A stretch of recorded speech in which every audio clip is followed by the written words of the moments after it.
재작년 말까지만 해도 천정부지로 치솟던 부동산 시장, 지난해 여름부터 하락세로 돌아섰죠. 하락세로 돌아선 것까지는 좋았는데 이번에는 또 너무 급격히 떨어져서 문제가 되고 있습니다. 경착력을 할 경우에는 우리 경제에 엄청난 부담으로 작용을 할 수가 있어서 정부가 이번에는 집값 하락을 막느라 애쓰고 있는데요. 오를 땐 무섭게 오르고 떨어질 때는 또 무섭게 떨어지는 집값. 대체 왜 이러는 건지, 그리고 지금의 정책 방향은 맞는 건지. 오늘 만날 분은 경제학계의 원로이자 과거부터 부동산 문제에 대해서 꾸준히 쓴소리를 해온 분이세요. 서울대학교 경제학부 이준구 교수 만나보겠습니다. 이준구 교수님 안녕하세요. 네, 안녕하세요. 최근에 책을 하나 내셨어요. 누가 내 집 마련의 꿈을 빼앗아 갔는가라는 제목의 책. 보니까 우리나라 부동산 정책을 시대별로 쭉 평가하셨네요. 네네. 예. 부동산 시장 이해하려면 이렇게 좀 길게 봐야 한다, 그런 말씀이신 거죠? 네, 그렇죠. 역사적 맥락을 알아야 된다는 거죠. 대략 얼마나 길게 봐야 됩니까? 뭐 길게 보자면 한 2, 3년, 10년을 봐야 되겠지만 사실 이 책은 2006년에 쓴 글이 처음이에요. 네네. 그러니까 2006년서부터 지금까지 한 17년가량을 제가 기록한 거죠. 그렇죠. 네 정부에 걸쳐서의 부동산 정책을 네네. 쭉 다 평가하신 거예요. 네네. 그러면 현재의 부동산 상태부터 좀 진단을 해보죠. 네네. 부동산 문제를 오래 연구해 오신 분으로서 보시기에 지금 현재 우리 부동산 시장 하락기인 건 알겠는데 초입입니까? 뭐 피크입니까? 어디쯤인가요? 근데 이거는 말하기가 힘든 게요. 네. 정부가 어떤 대응을 하느냐에 따라 달라져요. 그러니까 지금 가만히 놔두면 그 집값이 상당한 폭으로 떨어지게 돼 있어요. 왜냐하면 문재인 정부 말기까지 너무 많이 올랐으니까요. 그렇죠. 그런데 지금 정부가 지금 그 부동산 투기 억제 장치를 계속 풀어나가고 있잖아요. 그렇죠. 그 핵심적인 것까지 지금 건드리고 있거든요. 제가 보기에는. 핵심적인 거라면 어떤 거 말씀이실까요? 그러니까 예를 들면 종부세 중과라든지, 그다음에 임대사업자 등록제를 폐지한 것을 다시 부활시킨다든가. 그렇죠. 이 두 가지는 이 부동산 투기 억제 장치의 핵심인데 이거를 건드리면 예. 때에 따라서 다시 투기가 불붙을 수 있고, 그렇게 되면 그 앞날의 전망이 무척 힘들어지죠. 그냥 두면 뚝뚝뚝 떨어질 거 분명한데 정부가 뚝뚝뚝, 지금 네. 정부가 지금 강하게 개입하고 있기 때문에 그렇죠. 이게 지금 하락기의 초입인지 아니면 다시 꺾어서 올라가는 건지 뭔지 잘 모르겠다, 그 말씀이세요. 그렇죠. 정부가 어떻게 대응하느냐에 따라 달라지니까요. 그렇게 보시는. 자, 지금의 이제 부동산 정책 얘기하기 전에 우선 그러면 거시적인 부동산 그래프를 한번 이준구 교수님과 함께 들여다보겠습니다. 네. 그 거시적으로 봤을 때 부동산 그래프라는 건 항상 우상향이다. 이거 맞는 말인가요? 거의 맞죠. 거시적으로 보면 거의 맞아요. 그러니까 미시적으로는 하락기도 있지만 큰 관점에서 보면 계속 상승해 왔어요. 제가 그걸 톱니 효과라고 불렀어요. 위쪽으로 올라가기만 하지 내려가지는 않는다 그래가지고. 제 책에 그 그림도 보여져 있거든요. 근데 인구가 지금 계속 급격히 줄어들고 있잖아요. 그러면은 장기적으로는 집값이 크게 봤을 땐 좀 하락될 수 있는 건 아닌가요? 앞으로 그렇게 되겠죠. 그럼 거시적으로 봤을 때 지금까지는 상승만 존재했던 게 사실인데 또 거시적으로 한참 뒤를 보면 하락으로 갈 수도 있다, 그 말씀이세요? 하락으로 갈 수 있죠. 그런데 이제 그 하락이 얼마나 빠르게 진행되느냐에 따라서 경착륙이 될 수도 있고 연착륙이 될 수도 있는 거죠. 좀 긴 장기적인 그래프로 봤을 때는 내려가요. 집값이 이미 너무 높은 수준으로 올랐기 때문에 이 수준을 계속 유지할 수는 없어요. 그렇습니까? 왜냐하면 그 보통 일본의 부동산 거품이 꺼질 때요. 부동산 가치의 총합 대 GDP의 비중이 비율이 5.4대 1이었거든요. 네네. 근데 우리가 지금 약간 5대 1 정도 돼요. 그거는 상당히 부동산 가격이 높은 수준에 이미 올라왔다는 것이고, 이거를 우리의 소득으로 지탱하기가 힘들 거라고 봐요, 저는. 자, 그렇다면 좀 좁혀서 지금의 부동산 정책은 잘 가고 있는지 좀 미시적으로. 저는 전혀 잘 가고 있다고 보지 않아요. 교수님 질문이 끝나기도 전에 전혀 잘 가고 있지 않다. 그러면 그럼 너무 제가 강력하게 느끼는 거니까요. 아니 근데요. 문재인 정부 5년 그동안 부동산 가격 심각하게 폭등하면서 심각한 사회 문제가 됐고 지금 네. 윤석열 정부 들어서면서 세계가 금리 인상기 들어가면서 네. 뭐 물가가 너무 오르니까 네. 집값이 떨어지기 시작하는데 그게 또 무섭게 떨어지니까 경착륙 막기 위해서 정부가 뭐 이런저런 지금 규제 푸는 거잖아요. 지금 무섭게 떨어진다고 보진 않아요. 아, 경착륙 경고 나오는 거 아닌가요? 아니. 난 그렇게 보지 않아요. 아, 그렇게 보지 네. 않으시는군요. 지금 경착륙 운운하는 것은 네. 그 다주택자들을 중심으로 해서 그런 목소리를 내는 거지. 아직은 경착륙의 신호가 오지 않았어요. 그렇군요. 특히 다주택자에 대한 종부세 경감책 이게 졸속 중에 졸속이다 이렇게 강하게 비판하셨어요? 네, 그렇죠. 왜냐하면 그 문재인 정부 때 도입한 그 부동산 투기 억제제 중에서 가장 핵심이 바로 이거거든요. 그러니까 보유세를 무겁게 하면 부동산 투기가 힘들어져요. 그건 분명하지 않습니까? 그렇죠. 못 사겠죠. 예를 들면 그 세 채 이상 가진 사람은 최고 6%의 세율이 적용되는데 예. 예를 들면 집을 100채를 가지고 있는 사람이라면 예. 한 채 예를 들면 적게 해도 1억씩 쳐서 100채라면 100억 원의 과세 표준을 가지고 있는 사람이잖아요. 그렇죠. 그런 사람이면 6억원을 내야 된단 말이죠, 매년. 6억을. 네, 매년 6억 원을 현금으로 내면서 버틸 수 있는 사람이 어디 있겠어요. 아하. 그러니까 다주택 보유가 힘들어지는 거죠. 예. 그런데 이제 그 지금 윤석열 정부가 들어오면서 그거를 이제 낮추겠다니까 다주택 보유가 훨씬 쉬워지는 거죠, 이제는. 종부세를 이제 문재인 정부에서는 다주택자가 아니라 1주택자, 그러니까 자기가 네. 사는 실거주자한테까지도 굉장히 무겁게 물었다 해서 굉장히 원성도 높았고 실제로 선거에서 패배하는데 큰 영향을 줬다는 이야기도 있거든요. 네. 그 부분은 저도 동감해요. 그런데 그거는 예. 그 문재인 정부가 1주택자에 대한 종부세 세율을 높였다기보다는 예. 공시지가가 계속 현실의 시가하고 그 갭이 줄어들었으니까 예전에는 과세 대상이 안 돼 있던 1주택자가 이제는 과세 대상에 편입된 거죠. 그렇죠. 예. 그러니까 1주택자에 대해서 종부세를 더 무겁게 부과하는 것은 저도 반대예요. 문제는 핵심은 다주택자다. 그렇죠. 아, 그게 핵심이에요. 그들이 집을 내놓고 풀어야 집값이 안정이 된다. 그런 말씀이신데. 네네. 근데 지금 윤석열 정부와 여당이 지금 하는 걸 보면 1주택자의 문제를 들어가지고 종부세 전체를 무력화시키려고 하고 있는 거예요. 그게 저는 불만인 거죠. 아주 떨어지기 전에 막아야지 뭐 예방 효과가 있다 뭐 이런 건 아니에요?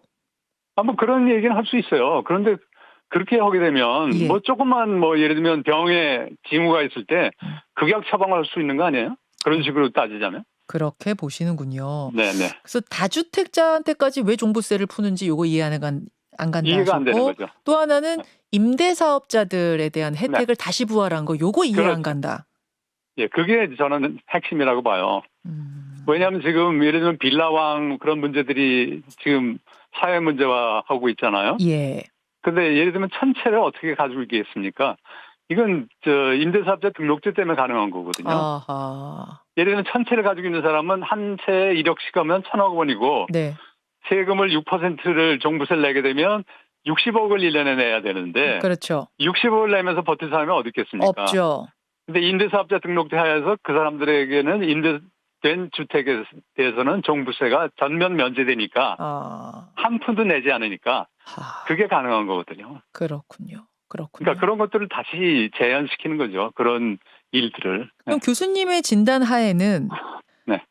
지금 이렇게 풀었다가 뭐 임대사업자도 풀고 다주택자들한테도 규제 풀었다가는 다시 문재인 정부 때처럼 치솟을 가능성도 있다고 보세요? 치솟는데 즉시 치솟진 않아요. 왜냐하면 제 책에서도 얘기했지만 이명박 정부와 박근혜 정부 한 8년 9년 동안 계속 부동산 투기에 불을 지폈거든요. 그래도 바로 불 붙지 않았거든요. 그게 문재인 정부에서 불 붙거든요. 부동산이라는 게 효과가 그렇게 오래 있다 나타나요? 그렇게 일반적으로 그렇게 길진 않아도 모든 정책에는 정책 시차라는 게 있어요. 예. 다주택자들한테 이렇게 풀고 임대사업자들한테 특혜 주고 해도 이게 불 붙을 분위기는 아닌데. 당분간은. 근데 이제 이런 기조를 계속 하다가 언제 확 불이 붙을 시점이 오면 문재인 정부 때의 일이 또 다시 반복되는 거죠. 그러니까 제가 그 기조를 안정적인 기조로 유지해야 된다고 주장하는 거죠. 그렇군요. 그렇군요. 네. 이 정부가 아니라 이 다음 정부가 그러면 네, 또 그럴 수도 있죠. 부동산이라는 게 참 어려운 일이네요. 교수님이 오랫동안 경제학자로서 부동산 시장, 특히 우리 부동산 시장을 쭉 보시면서 지금에 맞는 그런 처방전을 좀 써주신다면 어떻게 쓰시겠습니까? 그러니까 그거예요. 기본적으로 그 보유세를 상당히 무거운 수준에서 유지해가지고 다주택 소유를 어렵게 만들어야 돼요, 일단. 여기서 중요한 건 실수요자, 살고 있는 집에 한해서 얘기하신 건 아니죠. 그러니까 실수요자는 당연히 제외죠. 자기가 원하는 데서 살고 원하는 데로 이사 갈 수 있게 허용을 해야죠. 예. 그러니까 양도소득세도 1가구 1주택자에게 대해서는 조금 가볍게 해줄 필요도 있어요.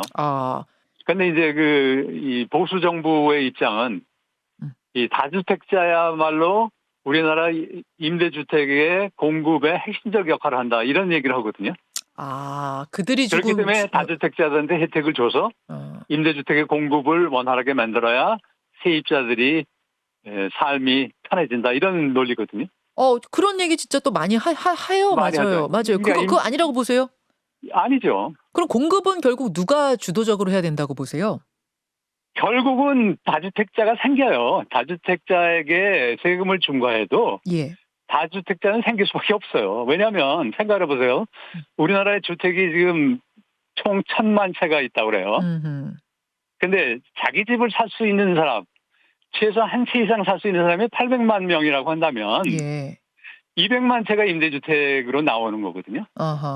그렇죠. 근데 임대주택을 공급하는 다주택자들에서 세금을 중과하면 이 사람들이 다주택 소유가 힘드니까 집을 팔려고 내놓을 거 아닙니까? 그렇겠죠. 그럼 집값이 떨어진단 말이에요. 그 과정에서 누군가가 그 싸진 집을 사게 되고 그 사람은 싸진 상태에서 샀기 때문에 세금 부담이 있어도 그건 감당할 만하다라고 느껴요. 앞으로 집값이 오르면 그거는 이제 보상이 된다고 보니까. 그러니까 다주택자에게 중과해도 어차피 다주택자의 숫자는 거의 그대로 유지돼요. 왜냐하면 집 살 수 있는 사람의 숫자가 늘어나지 않는 한. 그렇지 않습니까? 그러니까 다주택자에게 세금을 중과한다 그래서 임대주택의 공급량이 줄어든다는 걱정은 할 필요가 없고 오히려 우리가 거기서 누릴 수 있는 좋은 효과는 집값이 전반적으로 하락하는 그런 효과인 거죠. 그래서 제가 다주택자에 대한 중과를 주장하는 거예요. 다주택자 임대사업자들이 빌라를 짓든 아파트를 짓든 지어서 공급하게 하는 그거는 무리인 건가요? 그거는 좋아요. 그건 좋아요. 제가 미국에 살 때 보면 임대주택이 대부분 기업형이에요.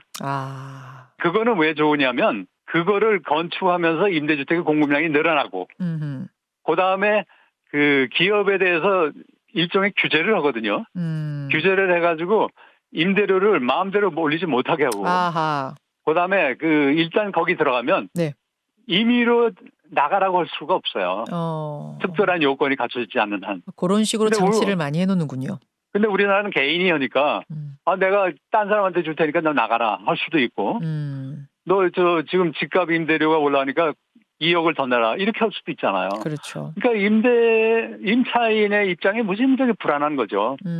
그렇기 때문에 다주택자 임대사업자들에게 보유세를 더 강하게 물려서 내놓게 해야 된다 집을.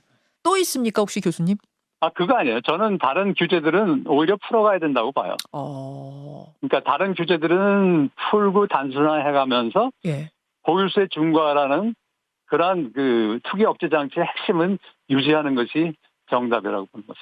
다른 규제들 예를 들면 투기 과열 지구라든지 주택 대출 퍼센트라든지 이런 것들 이런 건 다 풀어도 돼요. 네, 풀어도 돼요. 다주택자에 대한 중과만 계속 유지한다면 그건 풀어도 돼요. 그렇군요. 그러니까 단순화시켜라. 막 복잡하게 이런저런 모든 규제 장치 다 놓지 말고 오히려 핵심적인 다주택자, 실소유자 말고 다주택자에 대해서 강화하라. 네, 그거예요. 야, 처방전이 굉장히 심플한데요? 네. 네. 알겠습니다. 네. 서울대 경제학과 이중구 교수 지금 만나고 있습니다. 아, 그나저나 경기 회복이 시급한데요, 교수님. 네. 올해 세계 경제는 어떻게 전망하세요? 전망이 어둡죠. 어둡습니까? 그러니까 갑자기 그 경기가 호전될 그럴 호재가 보이지 않는 상황이니까요. 언제까지로 이 침체의 늪을 보고 계세요? 한 2, 3년 사이에는 그런 그 전환점이 잘 보이질 않아요. 앞으로 2, 3년이요? 네네. 그거는 왜 그렇습니까? 경제가 지금 이런 시점에 와 있다고 봐요. 왜냐하면 네. 2차 대전 후에 예. 1950년대, 60년대, 70년대가 세계 경제가 전대미문의 호황을 누렸거든요. 그렇죠. 그러다가 이제 80년대 이제 그게 뭐 인플레이션도 생기고 그다음 실업도 심각해지고 그래서 반전이 됐고 그러다가 90년대에 다시 또 약간 이제 미국 경기가 이제 중심으로 이제 보는데 미국 경제가 활성화되기 시작하잖아요. 예. 그러다가 이제 2008년 글로벌 금융위기로 이제 한번 또 폭삭 주저앉았고요. 예.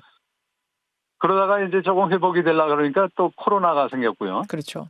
그러니까 지금 그 대세를 보면 예. 대세 상승기가 아니에요, 지금은. 지금 교수님은 큰 그래프를 보고 계시는 거군요. 네. 큰 그래프가 꿈틀꿈틀거리는 걸 봤을 때 네. 지금 시점은 이게 한 2, 3년은 더 갈 침체다. 예. 그러니까 예를 들면 경제가 크게 가시적으로 활성화되려면 예. 투자 붐이 일어나야 되는데 그 투자 붐이 일어나면 우선 기술 혁신을 통해서 투자할 대상들이 급격히 늘어야 되거든요. 여기서 말하는 기술 혁신이라 아주 획기적인 기술 혁신 그렇죠. 말씀하시는 거죠. 그렇죠. 그러니까 산업혁명에 준하는 그런 기술 혁신이 일어나야 되는데 예. 그게 지금 잘 보이지 않거든요. 물론 바이오나 인터넷 혹은 뭐 컴퓨터 그쪽에는 이제 로봇 이런 데는 있지만 AI란 건 있지만 그거는 자잘한 그 혁신들이 모인 것이지. 그래요. 근본적으로 패러다임을 바꿀 만한 그런 기술적인 그 혁신은 아직은 보이지 않거든요. 뭐 증기 기관차가 뭐 네, 그런 거 온다든지. 전기나 이런 거에 해당. 그렇죠. 전기 뭐 그래서 공장이 돌아가고 가내 수공업이 공장으로 바뀌고 뭐 이 정도의 혁신이 있어야 된다는 말씀. 그렇죠. 혹시 뭐 우주 산업 이런 게 아닌가요? 저는 거기에 대해서는 비관적으로 생각해요. 아, 그렇게 보세요? 우주 산업은 그냥 장기적으로 투자하는 거지. 우리의 뭐 살아생전에 거기서 뭐 얻을 수 있는 가시적인 혜택 이런 거는 저는 불가능하다고 봐요. 이게 참 말씀을 듣고 나니까 이게 새해 벽도부터 좀 암울해지는데 교수님. 그러니까 그런 데 맞춰 살아야 돼요. 그게 맞춰 살아야 됩니까? 네, 특히 우리나라 같은 경우는 과거에 고도 성장기에는 7%나 10% 성장률이 너무나도 자연스러운 것이라고 생각했잖아요. 맞아요. 이제 그 시대는 지난 거죠. 지난 겁니까? 알겠습니다. 이럴 때 정부가 할 수 있는 건 뭡니까? 저는 없다고 봐요. 미안하지만. 교수님 없다고 하시면 저는 항상 제 주장은 정부는 경제를 안정적으로 이끌어갈 필요가 있지. 괜히 갑자기 악셀을 밟듯이 그런 식으로 경제를 활성화를 위해서 무리수를 두면 안 된다고 봐요. 오히려 부작용이 크다. 예, 무리수를 두어서 되는 게 아니고. 그렇게 보시는군요. 시장에 너무 개입하지 마라. 그렇죠. 경제학자들이 내린 결론은 인위적으로 성장률을 부추길 수 있는 정책은 없다는 거예요. 알겠습니다.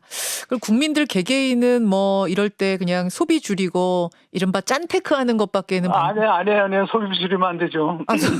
아니 돈이 없는데 어떻게 써요? 월급. 아니 물론 돈이 없는데 쓸 돈이 없어서 벨트를 타이트하게 매야 되는 건 사실이지만 케인즈가 뭐라고 얘기했냐면 우리는 지금 결핍의 시대가 아니라 풍요의 시대에 살고 있다. 그러면 풍요의 시대에 맞는 심리 상태가 필요한데 과거 결핍의 시대에 너무 익숙해져 있기 때문에 항상 저축을 하려고 든다. 그것이 우리 자본주의 경제가 종종 불황에 빠지는 근본 원인이다. 이렇게 얘기했잖아요.